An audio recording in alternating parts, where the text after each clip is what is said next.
Bonjour, aujourd'hui, on va voir comment optimiser sa santé avec Vince. On va parler de plusieurs thématiques dans cette grande thématique sur la santé. Merci d'être là, Vince. Est-ce que tu peux te présenter, s'il te plaît? Oui, je m'appelle Vincent Foulonneau, je suis un ancien chercheur dans le domaine du sport et du vieillissement. Et maintenant, je suis formateur dans différents centres de formation, dans des masters de nutrition, dans des centres de coaching. Et je suis aussi séminariste sur tout ce qui touche à la santé, la longévité, le bien vieillir. Et à côté, je suis coach également et je suis ancien sportif de haut niveau. Ok. Et si je crois bien avoir vu, tu as aussi fait un livre. Mais oui, je suis aussi écrivain ouais, de fantasy science-fiction. Mais ça, ça n'a rien à voir avec le sport. Mais ouais, Ouais. complètement. Ouais. Non, mais c'est cool, c'est pour montrer ce côté pluridisciplinaire, polyvalent. Et ce qui est assez cool, c'est à chaque fois qu'on invite des invités, on se rend compte que tous les invités ont tous le même profil, une hyperactivité débordante, et je pense aussi fortement nourri par une curiosité et une passion sans faille. Et, euh, Ouais. et donc, dans tous tes sujets de recherche, parce que j'ai un peu creusé quand même, tu as été chercheur, quand tu dis que tu as été chercheur, tu as été quand même chercheur pour des, c'était quoi, l'INSERM, j'ai vu, ou À l'INSEP, l'Institut national du sport, à l'INSEP. de l'expertise et de la performance, même si expertise performance, ça veut rien dire, mais voilà. Et avant, j'étais physicien théoricien et j'ai fait de la recherche en physique théorique pendant 2 ans avant ça. Ok, c'est Euh, énorme. Et qu'est-ce qui t'a rallié ce côté de chercheur vers le côté sportif? C'est une passion que tu avais à la base, le sport? ouais, en fait, dans le monde de la santé, il y a beaucoup de gens qui sont des professionnels de santé, en fait, qui rentrent dans la santé parce que ils ont été eux-mêmes victimes de la maladie ou de problématiques, et après, en guérissant, ils ont trouvé la passion, la flamme pour rester dans ce milieu-là et en fait aider les autres. Et moi, c'est ce qui s'est passé. À la base, j'adorais la physique et tout ça, mais j'avais des problèmes de santé liés à ma flore intestinale, à mon dos. J'avais plein de soucis divers et variés. Et quand j'étais à la fac en physique, bon, j'ai fait mes études, mais à côté, j'ai rencontré quelqu'un qui est devenu mon père spirituel et mon entraîneur de sport. Et c'est lui qui m'a amené à comprendre de manière générale les sciences du sport et ensuite qui m'a poussé vers cette curiosité pour la santé au sens général du terme, sport, sommeil, nutrition. Et après, bon, j'ai fait mon petit bonhomme de chemin tout seul. Ok, bah c'est génial. Et je pense en termes d'optimisation de la santé, tout le monde, dans la conscience collective en tout cas, je pense que c'est bien pris de il faut faire du sport, il faut manger correctement. Et encore, c'est compris, mais pas tant que ça. On va dire qu'en tout cas, ils savent qu'il faut normalement bien manger et faire du sport. On pourra creuser ça un petit peu plus aussi, mais il y a un truc qui est vachement oublié, et c'est pourtant une base, je pense, c'est l'optimisation du sommeil. Ouais, complètement. En fait, c'est les trois piliers, c'est ça, c'est le sport, la nutrition, le sommeil. Et en fait, les trois sont connectés et se servent les uns les autres. Quand on dort bien, on a moins de pulsions sucrées, par exemple, le lendemain, on a plus envie de bouger. Quand on bouge bien, on dort mieux derrière et on a tendance à mieux absorber les calories et les nutriments qui viennent à nous. Voilà, c'est un cercle vertueux. Le sommeil, il y a un million de choses à dire, mais l'essentiel, c'est d'essayer de dormir à heure fixe. Donc, éviter un jour de se lever à 8 heures, un jour se lever à midi. Essayer de se coucher à heure fixe. Essayer d'éviter le plus possible les écrans le soir. Alors, on entend ça, mais en fait, c'est quasiment impossible maintenant dans la vie moderne. Donc, du coup, il y a des applications gratuites qui existent pour enlever en fait la lumière bleue qui est celle en fait qui active dans notre cerveau certaines hormones qui nous donnent envie d'être réveillés. Et donc ces filtres à lumière bleue, ben, en fait, nous permettent de continuer d'utiliser les écrans et malgré tout d'envoyer les signaux normaux au cerveau pour qu'il se dise OK, il faut que j'aille m'endormir. À l'inverse, le matin, ce qu'il faut idéalement, c'est éviter de se faire réveiller par un bruit. Parce que si on se fait réveiller par un bruit tous les jours de sa vie, c'est un stress chronique qui s'installe et qui est extrêmement pénible en réalité pour notre système immunitaire. Et donc, le mieux pour ça, c'est un réveil lumière ou la lumière naturelle du soleil. Mais personne aujourd'hui a le luxe de pouvoir se faire réveiller par la lumière du soleil à cause du travail. Donc, les réveils lumière, ça, c'est vraiment un game changer. Les filtres à lumière bleue le soir, c'est un game changer. Trouver un temps de repos le soir également. Et ensuite, ce qui va venir moduler la qualité du sommeil, ça va être l'activité physique du jour, mais aussi le repas du matin et le repas du soir. Euh, alors, le soir, je vais commencer par le soir, parce qu'en général, tout le monde mange le soir, mais pas tout le monde mange le matin. Le soir, en fait, c'est là où on va essayer d'avoir un apport important en glucides, en protéines. Si vous mangez trop gras le soir, vous allez en fait créer des pics de chaleur dans votre système qui fait que du coup, vous allez vous réveiller dans la nuit et vous allez mal dormir. Donc, il vaut mieux éviter de manger gras le soir. Si vous avez besoin, parce qu'il faut quand même manger du gras pour notre corps, mais cette source de gras, il vaut mieux l'absorber soit le midi, soit le matin, selon votre préférence. Et donc, par contre, les protéines et les glucides, ça, vous pouvez y aller. Des sources de tryptophane, toutes ces choses-là qui permettent en fait de favoriser l'endormissement. Les protéines permettent de favoriser l'endormissement également, donc c'est très important. Voilà, en essentiellement. Et alors pour le matin, donc là, c'est compliqué parce qu'il y a des gens qui font du fasting. Alors le fasting n'est pas le fasting, c'est le jeûne intermittent, c'est le fait de couper un des repas dans la journée. En général, c'est celui du matin où on mange du coup seulement le midi et le soir. C'est plus facile à couper, quoi. Ouais, c'est le plus facile, ouais. Mais malheureusement, enfin malheureusement, c'est un mode de fonctionnement qui n'est pas mauvais, mais qui n'est pas non plus meilleur qu'un autre. C'est ce que montrent tous les études scientifiques sur le sujet. Si ça vous convient, tant mieux. Si ça vous convient pas, c'est pas grave. Vous prenez 3 repas par jour. Mais du coup, le truc, c'est que le matin, c'est là où il y a un pic de production de la testostérone, en particulier chez les hommes, mais c'est aussi vrai chez les femmes. Et si ce pic n'est pas respecté, en fait, ça va moduler à la baisse les variations sur la journée, ça peut vous empêcher de dormir correctement le soir. Sur le très long terme, ça peut diminuer votre testostérone, ce qui n'est pas très bon quand on est un homme. Et donc, pour maximiser donc, pour plutôt faire en sorte que les choses se passent bien d'un point de vue hormonal le matin, de manière naturelle, il faut manger une source de protéines le matin, un peu de gras, pour le coup. Ces protéines vont être utilisées pour la création de la testostérone en particulier, mais aussi pour d'autres hormones qui vont nous permettre de nous lancer dans la journée. Et ces mêmes hormones-là, le soir même, ensuite, vont permettre d'accentuer le cycle et de vous endormir mieux. D'où l'importance de manger correctement le matin, et en particulier une source de protéines. Si vous êtes végétarien, pas de souci, hein, vous prenez du fromage, des trucs comme ça. Si vous êtes vegan, c'est plus compliqué. Donc, essayez d'insister sur le soja le matin avec une complémentation le matin pour vous permettre de réguler les cycles. Bref. Voilà pour l'essentiel pour le sommeil. Et ouais, parce que tu parlais, je rebondis, hein. Ouais. Tu dis donc le matin, pic de testostérone. Donc en gros, vaudrait quand même peut-être mieux faire le sport le matin finalement. Et par rapport à l'activité physique, qu'est-ce que t'en penses, tu sais, surtout quand elle est très intense ou qu'elle Ouais. tape en tout cas le système nerveux le soir avant d'aller dormir. Alors, en fait, alors, je connais pas d'études qui montrent qu'il y a un intérêt à s'entraîner plus le matin ou le soir, ou dans la journée à un endroit particulier. Ce qu'on sait par contre, c'est que pour les pics de performance, le mieux c'est 17 heures.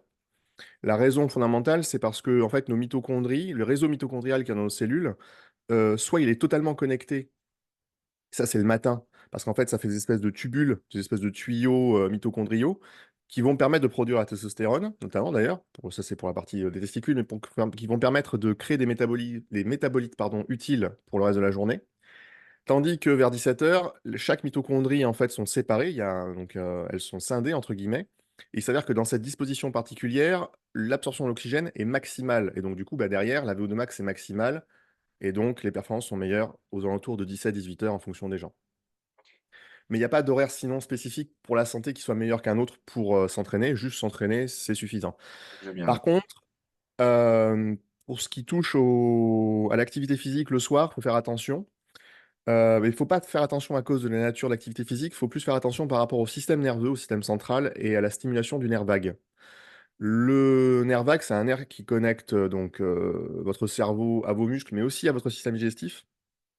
Et si vous avez une activité trop intense, ben, en fait, le système dit orthosympathique, celui qui excite, va rester excité pendant plusieurs heures après l'activité. Et ça, malheureusement, c'est contre-productif pour le sommeil. À l'inverse, une activité de basse intensité, donc typiquement la zone 2, ça tu pourras voir ça avec Shell, va typiquement, Il est déjà elle, passé ici. il est déjà passé, bah, super, elle va permettre en fait de favoriser le sommeil puisqu'en fait ça a tendance à activer le système parasympathique, donc en fait à relâcher le système. Et c'est tellement puissant ce phénomène que c'est même un moyen de guérison pour certaines maladies comme Crohn par exemple, qui est des gens qui ont des troubles de l'intestin irritable ou des maladies au niveau digestif. Le fait d'activer en fait le système, le nerf vague, donc par de la zone 2, par du cardio basse intensité, en fait ça permet de relâcher, donc d'activer le système parasympathique, de relâcher les muscles. Mais ça a aussi une seconde conséquence qui est très heureuse, c'est que en fait, pour des raisons très compliquées que je ne vais pas expliquer ici, votre nerf vague, en fait, est connecté non seulement à vos muscles, il est connecté à votre système digestif, mais il est connecté à votre système immunitaire indirectement, mais de manière très forte. Et donc, si vous activez votre nerf vague de manière parasympathique, donc pour le relâchement, vous allez en fait détendre votre système immunitaire. Vous allez le relâcher, il va se reposer entre guillemets. Donc, en fait, ça permet d'activer une résolution de l'inflammation. À l'inverse, lorsque vous êtes ultra actif, que votre système adrénergétique s'active, donc c'est le système orthosympathique, par un travail de force ou par un travail de haute intensité au cardio, là, vous allez lancer l'inflammation, vous allez accentuer l'inflammation. Alors, ces mécanismes de régulation normales sont normaux, mais quand on a des maladies ou quand on ne se sent pas forcément très bien, le fait d'être pro-résolutif dans son quotidien au jour le jour permet en fait d'aider à résoudre les problèmes. Et donc, dans cette situation-là, la basse intensité, les activités plus douces permettent du coup, faire baisser l'inflammation et du coup, derrière, de mieux dormir. Donc, tout ça, c'est très connecté. Les changements, sur le long terme, c'est ce qui est plus intéressant que juste mettre des petits pics de temps en temps d'inflammation pour pouvoir se réguler au mieux, quoi. Voilà. Pardon. Et il y a un autre truc aussi rigolo. Et là, maintenant, je vais connecter un peu avec la nutrition. C'est que lorsque, c'est d'ailleurs aussi connecté au nerf vague, lorsque vous mangez des fibres, c'est pour ça qu'elles sont extrêmement importantes pour la santé, euh, les bactéries de votre flore intestinale vont produire un truc qui s'appelle du butyrate, qui est une petite molécule ensuite qui va passer dans les entérocytes, qui sont les cellules de votre intestin. Et ces entérocytes vont utiliser ce butyrate pour envoyer des signaux pro-résolutifs au système inflammatoire, au système, pardon, immunitaire. Et donc, encore une fois, manger des fibres, par exemple, vont aider à la résolution de l'inflammation dans votre corps. C'est là que, du coup, on comprend que lorsqu'on mange, au quotidien, en permanence, en fait, on ajuste le thermostat en fonction de plutôt l'inflammation ou plutôt la résolution de l'inflammation.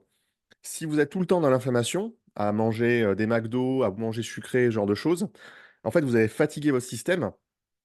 Lorsqu'on est jeune, ça a pas vraiment d'importance jusqu'à 25 ans à peu près. Mais en fait, faire ça sur le long terme fait que du coup, on perd des années et des années d'espérance de vie. Ça peut être 10 ans, 15 ans, 20 ans, et on Mmh. se retrouve avec des maladies graves à 60 ans, et on ne comprend pas pourquoi, parce que on n'a rien fait de spécial. À l'inverse, manger suffisamment de légumes, éviter d'avoir des pics glycémiques importants dans la journée, c'est de réguler sa glycémie, et ça se régule aussi en partie par le sport. Et ben, ça permet d'être pro-résolutif et donc d'éviter d'avoir en permanence un système immunitaire qui s'active, qui s'énerve en permanence. Donc, manger des fibres, éviter d'avoir des pics glycémiques trop importants. Il y a plein d'astuces par rapport à ça. Il y a des gens qui en parlent, qui ont même, qui font des posts entiers là-dessus. Hem, il y a plein d'astuces pour régler ça, mais simplement le fait de manger des fibres, typiquement en entrée, dans un repas, ça permet de réguler la glycémie. Et éviter toutes les conneries comme l'alcool, ce genre de choses. Mmh. Derrière, faire une activité physique. Alors, il faut faire de la force, il faut aussi activer son système adrénergétique, mais il vaut mieux l'activer plutôt en fin d'après-midi qu'en soirée, parce que si vous commencez à faire de la force à 20 heures, vous allez mal dormir la nuit qui suit. Donc, je dirais que la marge haute, ça va être entre, allez, on termine l'entraînement de force à 19 heures max, à peu près. Euh, et ensuite, pour les autres activités donc plus douces, enfin, quand je dis plus douces, cardiovasculaires plus basses ou de la muscu gentille, ça, vous pouvez le faire à plus ou moins n'importe quand. Mais dès qu'il va y avoir de la haute intensité, que ce soit sur le cardio ou sur la force, évitez d'être au-dessus des 19 heures, sauf si vous êtes un compétiteur. Et donc là, le problème, c'est pas la santé, mais la performance. Ouais, carrément. Mais, c'est marrant, en fait, comme tout est relié, dans les différents systèmes. Ouais. Si tu avais un conseil là, à donner aux gens pour qu'ils prennent soin tout de suite là, de leur santé, un truc à mettre en place dès ce soir là. Dès ce soir, vraiment, les écrans à lumière bleue, pour vraiment pardon, les applications à lumière bleue pour les écrans, c'est vraiment un game changer pour correctement mieux dormir. Et ça coûte rien, ça vous coûtera absolument rien, puisqu'en fait, c'est automatique. Donc ça, c'est totalement gratuit. Et allez, j'en prends un deuxième parce que je suis un peu gourmand quand même. Mon second conseil, parce que le premier, c'est pas vraiment un conseil, puisqu'en fait, c'est gratuit. Un qui va vous demander un tout petit peu d'activité de votre cerveau, c'est de vous forcer à bouger tout le temps le plus possible. Ça veut dire Mmh. quoi? Ça veut dire que plutôt que de prendre la voiture, vous prenez le vélo. Plutôt que de prendre le bus, vous prenez le vélo ou vous marchez. Marchez, marchez énormément, le plus souvent. Si vous avez l'opportunité à votre travail d'être assis sur un Swiss ball plutôt que d'être assis sur une chaise statique, ça va vous travailler votre équilibre-réception, ça deviendra, au début c'est un peu chiant, mais ça devient sur le long terme protecteur et très efficace pour votre gainage fonctionnel. Voilà, être le plus possible actif, trouver toujours un moyen de bouger, parce que il y a quelque chose qui est certain, c'est que l'inactivité tue. OK, c'est une très belle phase de conclusion. Si les gens, voudraient en savoir plus et voudraient te suivre, comment ils peuvent te retrouver? Alors, j'ai deux comptes Instagram. J'ai un compte Instagram qui s'appelle Vin Elf Standard, où du coup je mets mes posts là où j'ai fait des podcasts. Donc, il y a les posts associés, les liens et compagnie pour que les gens puissent aller regarder. S'ils veulent me contacter et que je suis pas trop pris, je peux répondre aux messages euh, sur Instagram. Et mon second compte, c'est mon compte pour mon bouquin qui s'appelle Omega Mythology Official, qui est un compte Instagram où en fait ben, c'est du lore qui explique en fait toute la mythologie que j'ai écrite. D'ailleurs, le fond d'écran là que tu vois, c'est une part de mon bouquin. Ah OK, c'est magnifique en tout cas, ça fait vraiment, Ouais, Japon. mais ça, tout ça, ces illustrations, c'est moi qui les fais. Ah! Félicitations, en plus, Donc, talent de dessin. ouais, non, mais là, en l'occurrence, c'est avec une IA. Mais bon, c'est quand même du OK. travail. Mais c'est bizarre d'ailleurs ce truc. Il faudra qu'on en discute une autre fois. Euh, parce que je veux pas voler non plus le travail des artistes. Mais oui, bref, donc voilà, c'est mes deux comptes. Si vous voulez discuter avec moi sur la santé, c'est sur Vinyl Standard. Si mon bouquin ou la mythologie, l'humour, ce genre de choses, ça vous intéresse, vous pouvez aller sur le compte Omega Mythologie Official. Et voilà. Eh ben, merci beaucoup en tout cas. Merci à toi pour, cet instant de partage et puis je te dis à Et de bientôt. rien. Eh bien, à très bientôt. Adrien. Salut! Salut.